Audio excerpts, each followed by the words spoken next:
Hello everyone and welcome to Fiction Friday. Today we begin an ambitious project, the serialization of my short novel, The Lightning. My best guess is that this is going to run for about 15 to 20 episodes. I hope you'll join me for all of them. Episode 1. Frederick St. Cloud stood at the head of a line of 320 warlords.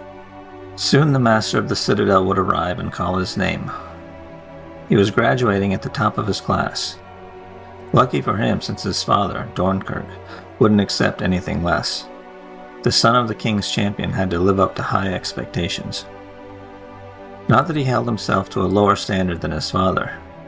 If anything, it was the opposite. He pushed as hard as he could and then kept on going. He knew some of his fellow students thought him obsessive in his training, and they had a point. But if he didn't want to go all out, why bother at all? He looked up and let the bright sun warm his face. Fall still held sway, but soon enough the bitter winter winds would howl down out of the north. Frederick despised winter, but his feelings did nothing to lessen the cold. His gaze darted around the courtyard, where he'd spent so much time training over the past 5 years. The gathered seniors waited at the edge of the shadow cast by the towering black walls. Behind them the keep loomed as hard and unyielding as the masters that trained them. Though he held himself at silent attention, behind him the faint whispers of his classmates came to him. Frederick used soul force to enhance his hearing. "Where do you think we'll get deployed?" He didn't recognize the voice, but he knew the sentiment. Everyone wanted to know where they were going to end up tomorrow. "I don't care as long as it's somewhere warm," another unfamiliar voice said. Frederick generally kept to himself, so there were only a handful of students he knew well. "I suspect I'll be going to the capital," Crown Prince Andrew said. That bright, warm voice was one he'd come to know well over the past 5 years. In addition to completing his own training, Frederick had been assigned to keep an eye on the prince. No one really expected anything to happen, but better safe than sorry, Father always insisted. To his surprise, Frederick had come to both like and respect the future king. Andrew lacked the arrogance you often found in the sons of nobility. Most of it, anyway. A feminine laugh sent lightning racing through Frederick's veins. He'd know that voice anywhere. Helena Court was the most beautiful girl in their class, not to mention the strongest. She wielded a spear like an extension of herself, and her soul force was among the densest. Only Frederick and a handful of others defeated her on a regular basis. Andrew liked to joke that knocking a woman on her ass wasn't the best way to court her, but Helena was different. If he went easy on her, it would show a lack of respect for her as a warrior. Nothing else he might do would offend Helena more than that. At last, Commander Connor emerged from the keep with 2 of his lieutenants, one of whom carried a box containing the newly minted warlords' medallions. They wore crisp blue and white uniforms with swords belted at their waists.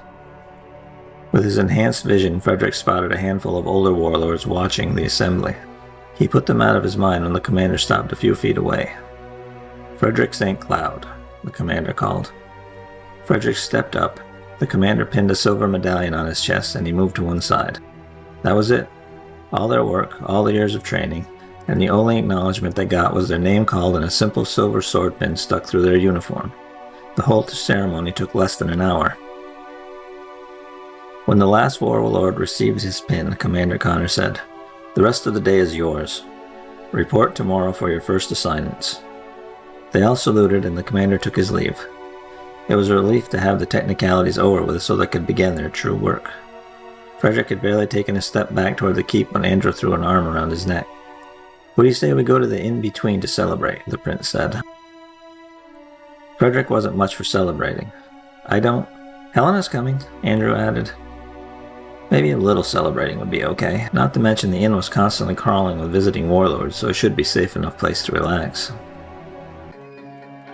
The in-between was a dingy little tavern 15 miles east of the citadel. The roof sagged like a run-down plow horse and sported more holes than it did shingles.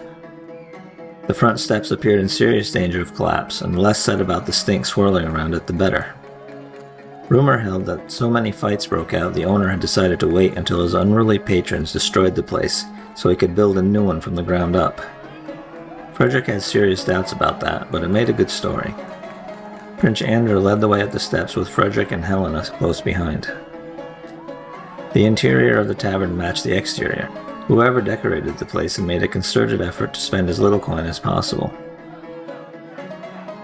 Split log benches sat beside rough-hewn tables, and 3 hurricane lamps hung from the support posts to provide light in the evening.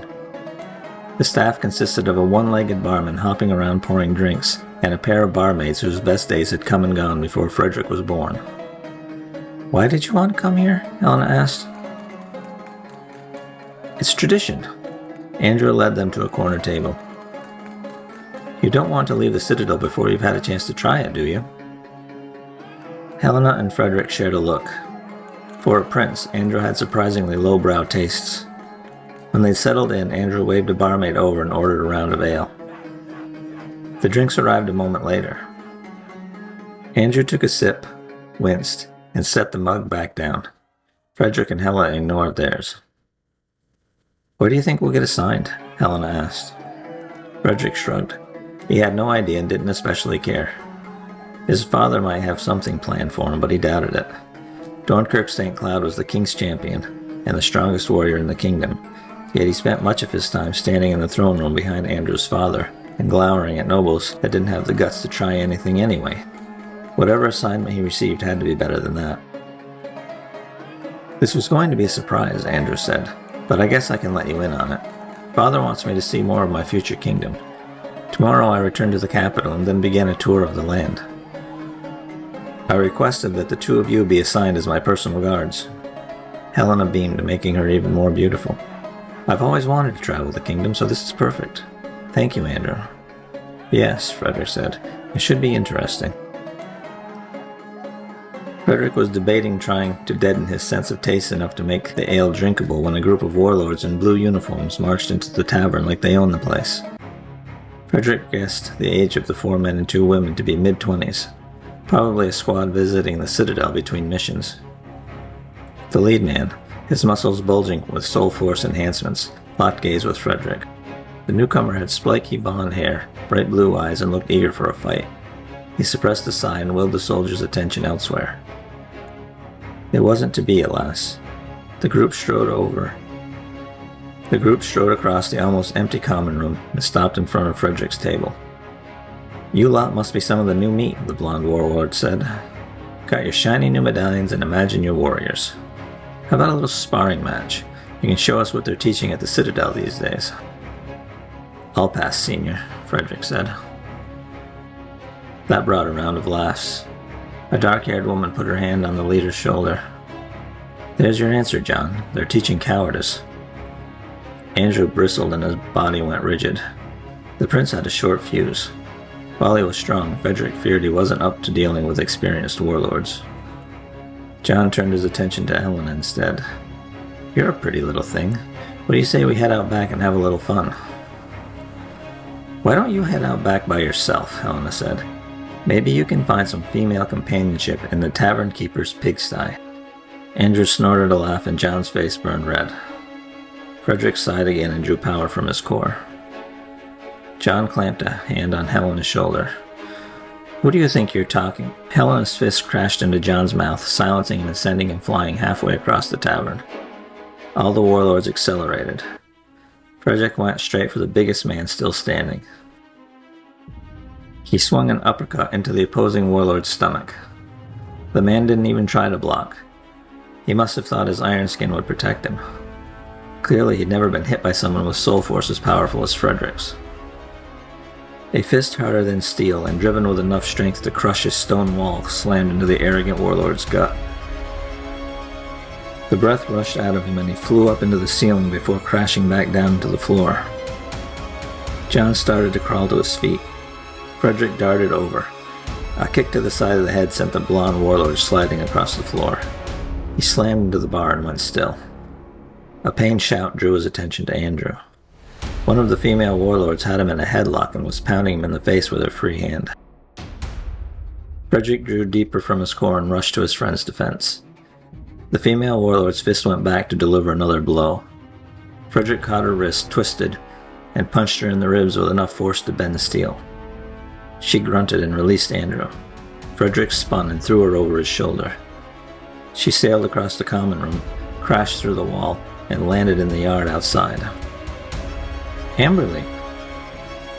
The other female warlord rushed toward Frederick, clearly intent on avenging her fallen comrade.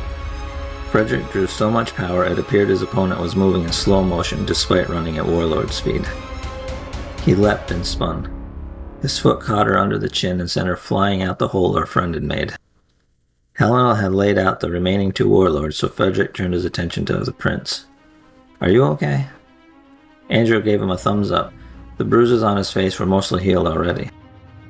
Frederick stalked over to John. The leader of the group had pulled himself to his feet, and most of his teeth had regrown. Frederick clamped a hand on the back of John's neck and squeezed hard enough to let him know that only forbearance kept him from a broken neck. Frederick dragged John over in front of the prince. "You will apologize to His Highness for your rude behavior." John stared at the rapidly healing Andrew for a second.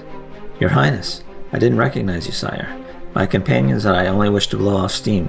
Truly, we meant no disrespect." Andrew gave a lazy wave of his hand. "Oh, don't worry, I wasn't offended in the least. Helena, on the other hand, may require more convincing." Frederick glanced over his shoulder. Helena marched toward them like an approaching tornado.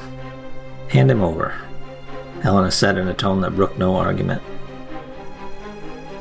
Frederick shoved John her way and she caught him by the ear and twisted. "Ow, ow, ow, I'm sorry, miss. Please forgive my earlier rude comments. We only thought to have a bit of fun."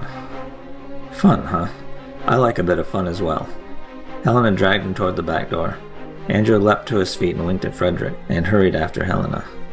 She dragged John out the door, and without further comment tossed him into the pigsty. She dusted off her hands and grinned. Now that was fun. The three friends made their way around to the front of the inn. The women Frederick threw out through the wall were sitting in the grass healing their bruises. Neither of them looked overly interested in resuming the brawl. As they walked by, the brunette said, "Wait." Frederick met her gaze. The female warlord had a slim, graceful build, dark skin tone, and bright green eyes. Not unattractive if you overlooked the slowly healing dent in the side of her face. "Who are you?" she asked. "I've never seen anyone move as fast as you did. It was like you were made of lightning." Before he could answer, Andrew stepped up beside him. "This is Frederick St. Cloud, but you can call him Frederick the Lightning." Frederick groaned. A nickname. Terrific. Andrew would never let it go. Still, as nicknames went, the Lightning wasn't the worst he'd ever heard. In fact, he kinda liked it. Thanks for listening to episode number 1 of The Lightning. I hope you join me next time for episode 2 of Frederick, Helena, and Andrew's adventure. If you'd like to check out more fantasy adventures in my Soul Force Saga series, you can find them all on my website, link in the description. Until next time, goodbye.